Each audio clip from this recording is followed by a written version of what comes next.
இது குறுகிய கால இடைவெளியில் ஒருங்கிணைக்கப்பட்ட நிகழ்வு. நேற்று நடைபெற்ற நூல் வெளியீட்டு விழாவில் பங்கேற்பதற்காக வருகை தந்த திரு ஆனந்த் பெல்டும்டே அவர்களை நம்முடைய அலுவலகத்திற்கு அழைக்க வேண்டும் என்கிற ஆசையின் அடிப்படையில் அவரிடம் அனுமதி பெற்று இந்த நூலை இங்கே நாம் அறிமுகம் செய்திருக்கிறோம். இந்த நூலை படிப்பதற்கு கூட கால அவகாசம் இல்லாத ஒரு சூழல். நேற்று இரவுதான் விஜய் சங்கர் அவர்களுக்கு நாம் இந்த புத்தகத்தை கொண்டு போய் சேர்க்க முடிந்தது. அதற்கு ஒரு நாள் முன்னதாக எஸ் பன்னீர்செல்வம் அவர்கள் அவரே முயற்சி செய்து நூலை பெற்று படித்திருக்கிறார். தோழர் ரவிக்குமார் அவர்களை பொறுத்தவரையில் ஏற்கனவே இந்த நூல் வெளிவந்தவுடனேயே வாங்கி அதை படித்து விட்டார். ஆகவே இந்த மூவரும் இந்த நிகழ்விலே இந்த நூல் குறித்து பேச வேண்டும் என்று நாம் ஏற்பாடு செய்து திருமணம் ஒருங்கிணைக்க பெற்ற ஒரு நிகழ்வு. பொதுவாக இந்த மாதிரியான நிகழ்வை நாம் மாலை நேரத்தில் தான் வைப்பதுண்டு. மாலையில் அவர் மும்பைக்கு செல்ல வேண்டிய சூழல் இருக்கும். 2 நாள் அனுமதி பெற்று வந்திருக்கிறார். ஆகவே விமானத்திற்கு எந்த தடையும் ஏற்பட்டுவிடக் கூடாது என்கிற ஒரு அச்சத்தில் இருந்துதான் காலையிலேயே முற்பகலிலேயே இந்த நிகழ்ச்சியை நடத்தி விடுவது என்று நாம் முடிவெடுத்து நேற்று மாலைதான் இந்த அழைப்புதலை கூட அச்சிட முடிந்தது. எனவே குறுகிய கால இடைவெளியில் ஒருங்கிணைக்கப்பட்ட இந்த நிகழ்வில் பங்கேற்று நம்முடைய அழைப்பை ஏற்று வருகையிலிருந்து சிறப்பித்த நம்முடைய சிறப்பு விருந்தினர்கள் அனைவருக்கும் முதலில் என்னுடைய நெஞ்சார்ந்த நன்றியை உரித்தாக்குகிறேன். அதே போல இந்த நிகழ்வை சிறப்பிக்கிற வகையில் வருகை தந்திருக்கிற என் உயிரின் உயிரான விடுதலை சிறுத்தைகள் யாவருக்கும் என்னுடைய நன்றி.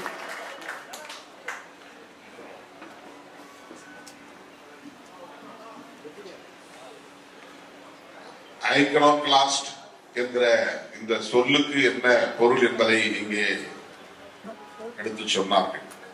ஐக்கன் என்றால் ஒரு அடையாளம், ஒரு பிம்பம். ஐக்கனோகிளாஸ்ட் என்றால் பிம்பத்தை உடைப்பவர் என்று பிரேக்கர் ஆஃப் இமேஜ். புரட்சியாளர் அம்பேத்கர் அவர்கள் ஏற்கனவே இந்த சமூகத்தில் கட்டமைக்கப்பட்டுள்ள கலாச்சார தளத்தில் நிறுவப்பட்டுள்ள பிம்பங்களை உடைத்தவர், நொறுக்கியவர், சிதைத்தவர் என்று நாம் புரிந்து கொள்ள வேண்டும்.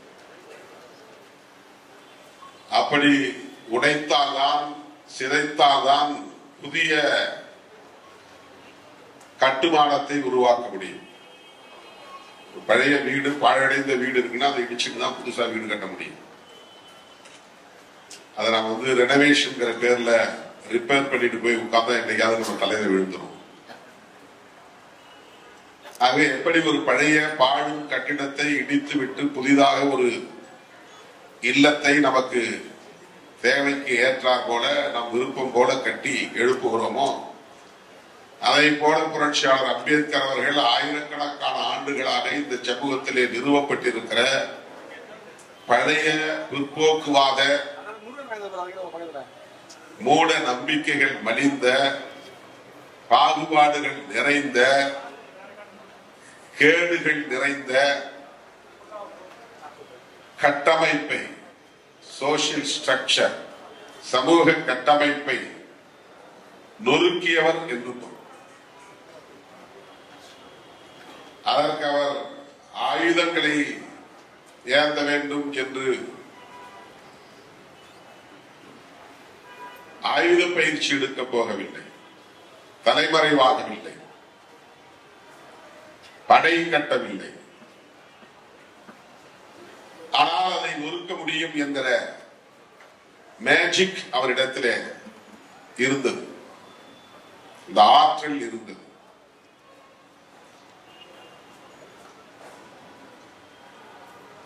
அதனால்தான் அவர் இன்றைக்கு நம்முடைய ஆனந்த் டெல்டும்படி அவர்கள் சொல்லுவதைப் போல 225 மில்லியன் ஏறத்தாழ 22.5 கோடி மக்கள் உணர்ச்சி பிழம்பாக அவரோடு இணைந்திருக்கிறார்கள், பிணைந்திருக்கிறார்கள். அவரை ஏற்றுக்கொண்டு பின்பற்றுகிறார்கள். உலகத்தில் யாருக்கும் இது போன்ற ஒரு மக்கள், வெகு மக்கள் இல்லை. Emotional bonding towards Ambedkar. புரட்சியாளர் அம்பேத்கரை இந்த அளவுக்கு இந்த மக்கள் உணர்வுபூர்வமாக ஏற்றுக்கொண்டு அவரை பின்பற்றுகிறார்கள் என்றால் அவருடைய பங்களிப்பு எத்தகையதாக இருக்கும் என்பதை நாம் புரிந்து கொள்ள வேண்டும். நான் அண்மையில அகமதாபாத்துக்கு சென்றிருந்த போது அங்குள்ள தோழனிடத்திலே சொன்னேன், அம்பேத்கர் அவர்கள் எவ்வளவோ எழுதியிருக்கிறார், எவ்வளவோ பேசி இருக்கிறார், எத்தனையோ களங்களை அமைத்து போராடி இருக்கிறார். எல்லாவற்றையும் ஒதுக்கி வைத்துவிட்டு நாம் 2 பங்களிப்பை மட்டுமே நினைவில் கொண்டால் போதும். ஒன்று, அவருடைய படைப்பில் பிரதானமானது கான்ஸ்டிடியூஷன் ஆஃப் இந்தியா, இந்திய அரசமைப்பு சட்டம். இன்னொன்று புத்தா இஸ் தம்மா. இந்த 2 படைப்புகள் அவருடைய பங்களிப்புகளிலேயே உச்சமானவை. அவருடைய அறிவாக்களுக்கு சாட்சியங்களாக நிற்பவை. அவர் இந்த பழைய சமூக கட்டமைப்பை அடித்து நொறுக்குவதற்கு ஏந்திய ஆயுதங்கள். கான்ஸ்டிடியூஷன் ஆஃப் இந்தியா என்பது பொலிட்டிக்கலி, அரசியல் ரீதியாக ஒரு புதிய கட்டுமானத்துக்கு அடித்தளமாக இருக்கிறது. புத்தா இஸ் தம்மா என்பது சோசியலி அண்ட் கல்ச்சுரலி, சமூக ரீதியாகவும் கலாச்சார ரீதியாகவும் புதிய கட்டுமானங்களுக்கான ஆதாரம், மூலாதாரம். ஆகவே புரட்சியாளர் அம்பேத்கர் அவர்களை நாம் எவ்வாறு புரிந்து கொள்வது, அவரை எவ்வாறு பின்பற்றுவது, இதை நான் பேசுவதால் என்னை அம்பேத்கருக்கு எதிரானவர்கள் என்று பலரும் சித்தரிக்கிறார்கள். அதை பற்றி நான் கவலைப்படவில்லை என்று ஆனந்த் டெல்டும்படி அவர்கள் இங்கே பேசினார். அம்பேத்கருக்கு எதிராக பேசவில்லை. அம்பேத்கரை ஒரு வணிக பொருளாக பயன்படுத்தக்கூடாது, வழிபாட்டு பொருளாக பயன்படுத்தக்கூடாது. ஒரு கமாடிட்டி என்று ஆங்கிலத்திலே சொல்வார்கள். வணிக பொருள், ஒரு பொருளை விற்கிறது எப்படி, அதுக்கு எப்படி விளம்பரம் கொடுக்கிறது, அதுக்கு என்ன மாதிரியான ப்ரொஜெக்ஷன், அப்படி கொடுத்தா ஜனங்களை ஈர்த்து அதை உடனே வாங்கிடுவாங்க. அதை வைத்து வியாபாரம் செய்யும்.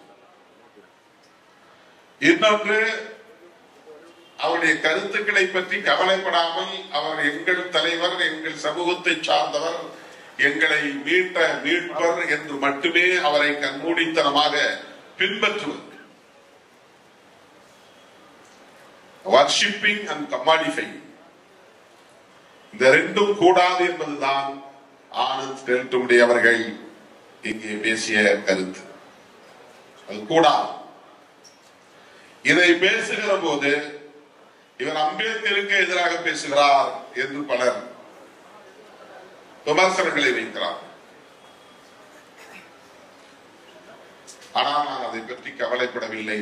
என்னை முழுமையாக ஆக்கிரமித்திருப்பது அம்பேத்கரின் சிந்தனைகள் தான் என்பதை இங்கே ஆனந்த் டெல்டும்படி அவர்கள் பதிவு செய்தார்.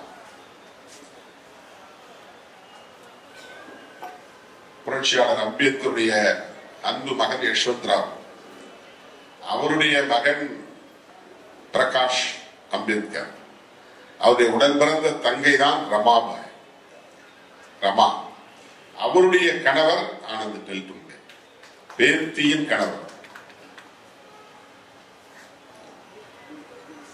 அவர் இன்றைக்கு அவருடைய வாழ்க்கை வரலாற்றை குடும்ப உறுப்பினராக இருந்து கொண்டு அவர் குடும்ப வரலாற்றை முழுமையாக புரிந்து கொண்டு அந்த குடும்பத்தில் உள்ளவர்கள் கொடுத்த தரவுகளின் அடிப்படையில் ஆதாரபூர்வமாக இந்த நூலை எழுதியிருக்கிறார். அம்பேத்கர் அவர்கள் உயிரோடு இருந்த காலத்திலேயே 2 பேர் அம்பேத்கர் வாழ்க்கை வரலாற்றை எழுதி முடித்து விட்டார்கள். ஒன்று தனஞ்சய் கீர் ஆங்கிலத்தில், இன்னொன்று மராத்தி எழுத்தாளர்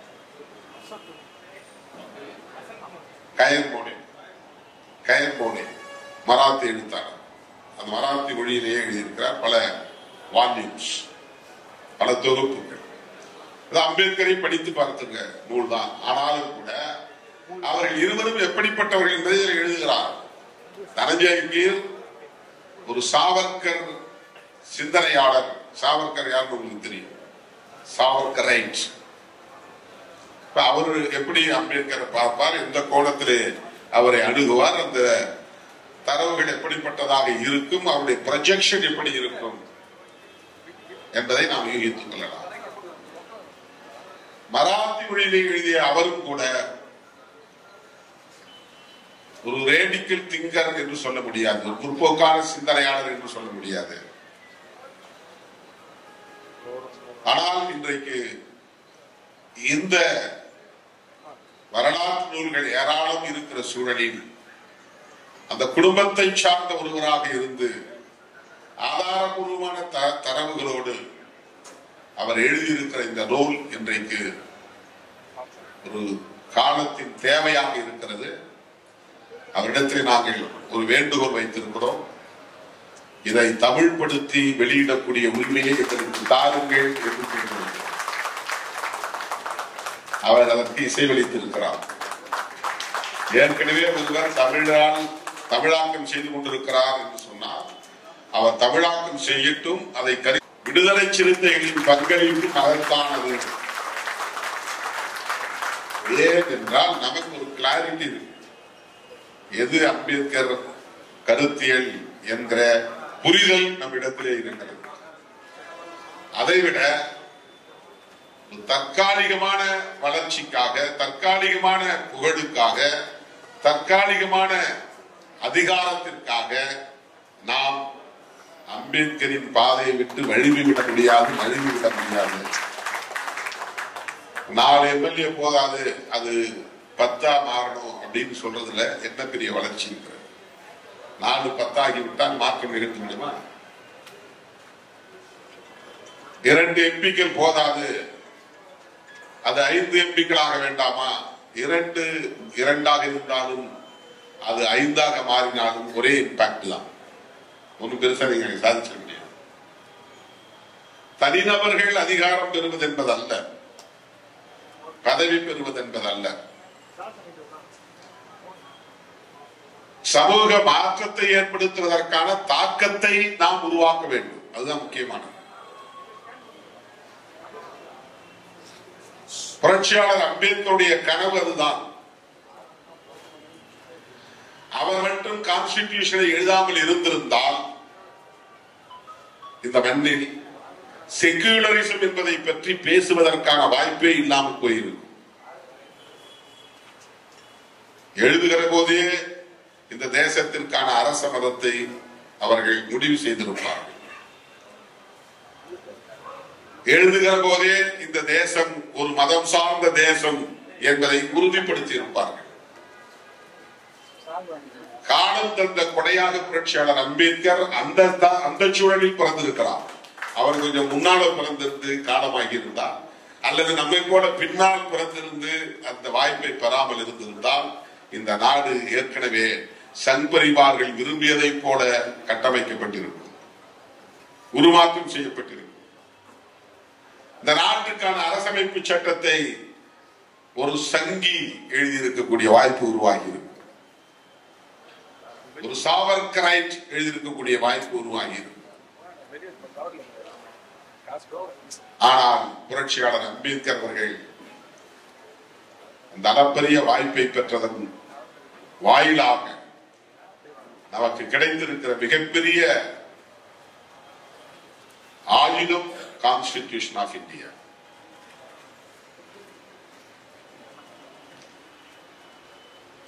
அதை நீர்த்து போக செய்கிற எல்லா முயற்சிகளையும் அவர்கள் செய்து வருகிறார்கள் என்பதை அறியாமலேயே நாம் அவர்களையும் இன்றைக்கு நம்பக்கூடிய நிலை உருவாகி இருக்கிறது. இந்தியா முழுவதும் இதுதான் நடக்கிறது.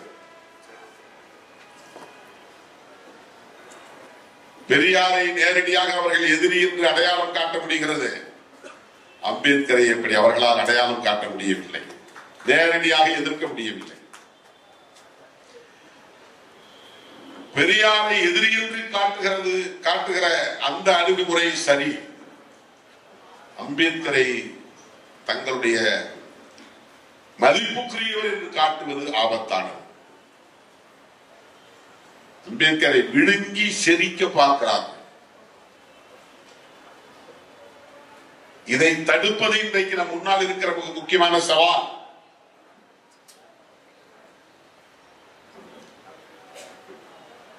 அம்பேத்கரை பற்றி இன்றைக்கு அதிகம் பேசுகிறவர்கள் வலதுசாரிகள். சொன்னார் பாருங்க, திரு ஆனந்த் டெல்டும்டே அவர்கள் சொன்னார்,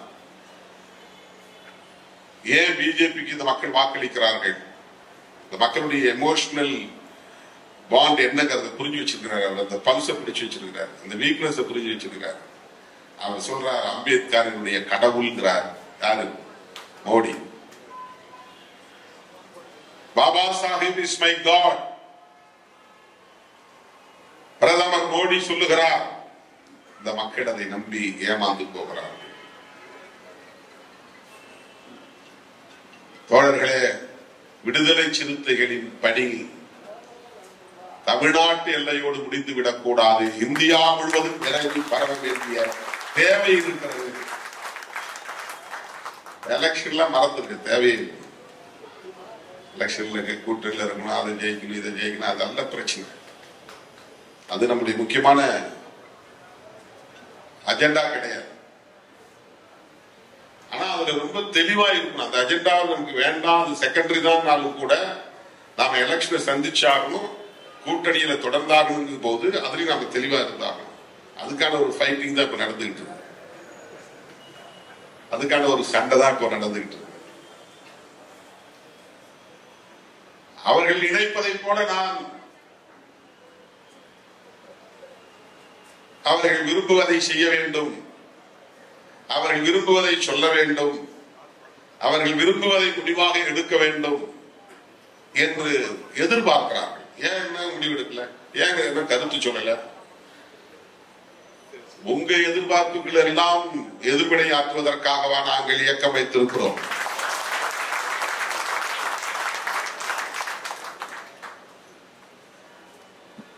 நாங்கள் எங்கள் நிலைப்பாட்டில் உறுதியாக இருக்கிறோம், தெளிவாக இருக்கிறோம். நாங்கள் தெளிவாக இருக்கிற போது, உறுதியாக இருக்கிற போது நாங்கள் பதக்கப்பட வேண்டிய தேவையே இல்லை. எதை எந்த நேரத்தில் எப்படி அணுக வேண்டும் என்பது எங்களுக்கு தெரியும். எங்களுக்கு எந்த பேராசையும் இல்லை.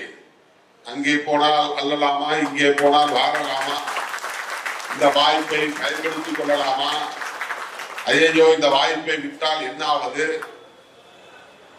ஒரு தம்பி சொல்றாரு, இதுக்கு நீங்க டாக்டர் ராமதாஸை ஃபாலோ பண்ணணும். எவ்வளவு சரியான ஒரு ஐடியா கொடுக்கிறார் பாருங்க, ஆலோசனை. நாங்கள் 100 விழுக்காடு புரட்சியாளர் அம்பேத்கரை பின்பற்றக்கூடியவர்கள். எங்களுக்கு அவர் கமாடிட்டி கிடையாது. எங்களுக்கு ஒரு ஐடியாலஜிக்கல் ஐக்கன், ஒரு கருத்தியல் அடையாளம். அரசியல் அதிகாரத்தை நோக்கி நகர வேண்டும் என்பது நம்முடைய நோக்கங்களில் ஒன்று. அந்த அதிகாரம் எதற்கு பயன்பட வேண்டும் என்பது முக்கியமானது, யாருக்கு பயன்பட வேண்டும் என்பது முக்கியமானது, அந்த அதிகாரத்தின் மூலம் என்ன தாக்கத்தை ஏற்படுத்த முடியும் என்பது முக்கியமானது.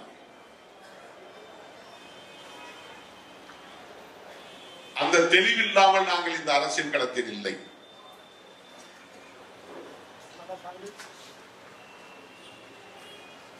விடுதலை சிறுத்தைகள் கட்சி அந்த தெளிவோடுதான் எல்லாவற்றையும் அணுகுகிறது என்பதை இன்றைக்கு பதிவு செய்ய வேண்டிய ஒரு நிலையில் நாம் இருக்கிறோம். தடுமாறுகிறார் திருமா என்கிறார்கள், பின்வாங்குகிறார் திருமா என்கிறார்கள். இதை நீங்கள் ஏதோ நடக்கிறது என்பதை போல குழம்பிவிடக் கூடாது என்பதற்காக சொல்லுகிறேன். தடுமாறுகிறார் என்று சொல்லுகிறவர்களுக்காக நான் பதில் சொல்லவில்லை. அதனால் உங்களுக்கு எந்த தடுமாற்றமும் ஏற்பட்டு விடக்கூடாது என்பதற்காக சொல்லுகிறேன். அந்த நம்பிக்கை எப்போது நீங்கள் கொண்டிருக்க வேண்டும். நம்மை சமூக ரீதியாக அவர்கள் குறைத்து மதிப்பிடலாம், நம்மை பொருளாதார ரீதியாக அவர்கள் குறைத்து மதிப்பிடலாம், இன்னும் சொல்ல போனால் நம்மை அரசியல் ரீதியாகவும் கூட குறைத்து மதிப்பிடலாம். ஆனால் நம்முடைய சுயமரியாதையை எவரும் குறைத்து மதிப்பிட முடியாது. நம்முடைய தன்மானத்தை யாரும் குறைத்து மதிப்பிட முடியாது. நம்முடைய கருத்தியல் நிலைப்பாட்டில் கொண்டிருக்கிற உறுதிப்பாட்டை யாரும் குறைத்து மதிப்பிட முடியாது. அதை மதிப்பீடு செய்யக்கூடிய அளவுக்கு தகுதி பெற்றவர்கள் தமிழகத்தில் இல்லை. நாங்கள் எவ்வாறு கருத்தியல் களத்தில் தெளிவோடு இருக்கிறோம், துணிவோடு இருக்கிறோம், உறுதியோடு இருக்கிறோம் என்பதை ஒவ்வொரு முறையும் உறுதிப்படுத்த வேண்டிய தேவையில்லை. புரட்சியாளர் அம்பேத்கர் அவர்களை ஆனந்த் டெல்டுமுடி அவர்கள் சொன்னதை போல அவருடைய செயல்பாடுகளின் மூலம் நாம் அவரை புரிந்து கொள்ள வேண்டும். அவர் எதிர்பார்த்த தாக்கத்தை சமூகத்தில் நாம் ஏற்படுத்த வேண்டும். சில பேர் என்ன சொல்றாங்கன்னா, அம்பேத்கர் பௌத்தம் பற்றி சொன்னாரு, பௌத்தத்தை பற்றி விசிக என்ன நிலைப்பாடு? அதுக்குள்ளேயும் பெரிய நிறைய விலைகள், அதுல எச்சரிக்கையா இருக்க வேண்டும் என்பதற்காக சொல்லுகிறேன். இன்னைக்கு உலகம் முழுவதும் பேசப்படுகிற பௌத்தம் ஆதி பௌத்தம் அல்ல, அம்பேத்கர் பௌத்தமும் அல்ல.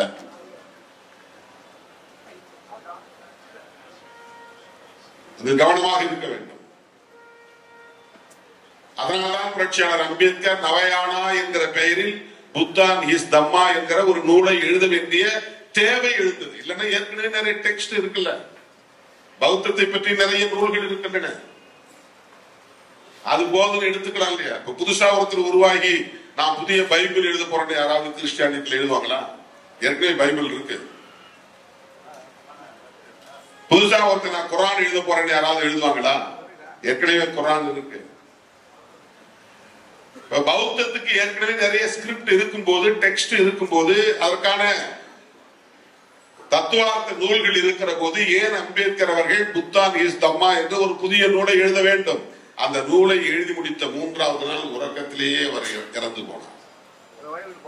அந்த வயசுல அவ்வளவு உடல் நலிவுல எந்த அளவுக்கு அவருக்கு எழுத வேண்டும் என்கிற வெறி இருந்திருந்தால், எந்த அளவுக்கு அவருக்கு ஒரு உந்துதல் இருந்திருந்தால், நாம் சும்மா இந்த சமூகத்தை விட்டுவிட்டு போய்விடக் கூடாது, அவர்களுக்கு வழிகாட்டுவதற்கு ஒரு தத்துவார்த்த நூலை தத்துவிட்டு போக வேண்டும் என்கிற அந்த உறுதிப்பாட்டோடு அவர் இருந்திருக்கிறார்.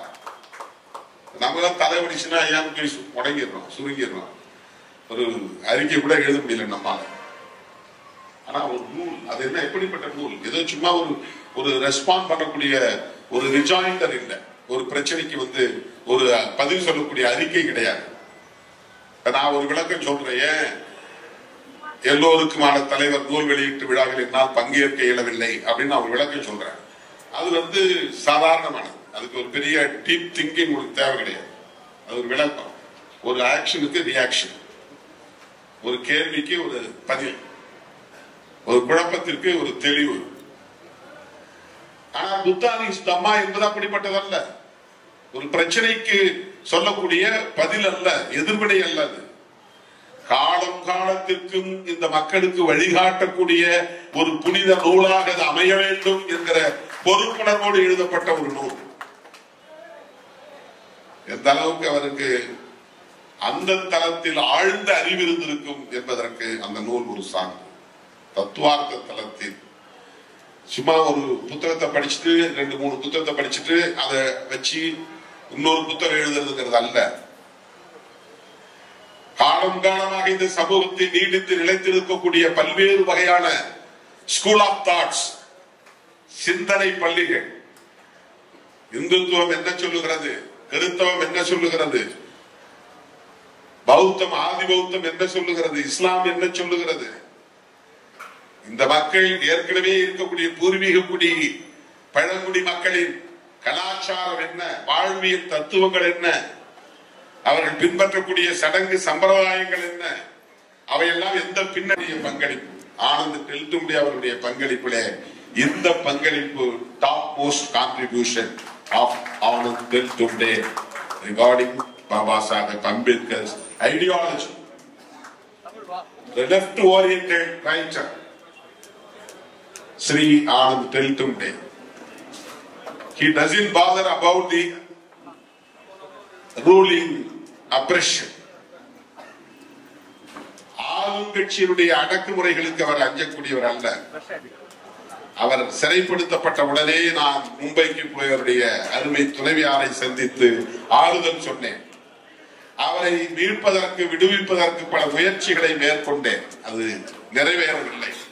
ஆனாலும் அவர் நிரபராதி என்று உறுதிப்படுத்தப்பட்டு இன்றைக்கு அவர் விடுதலை பெற்று வந்திருப்பது மிகப்பெரிய ஆறுதலையும் மகிழ்ச்சியையும் தருகிறது.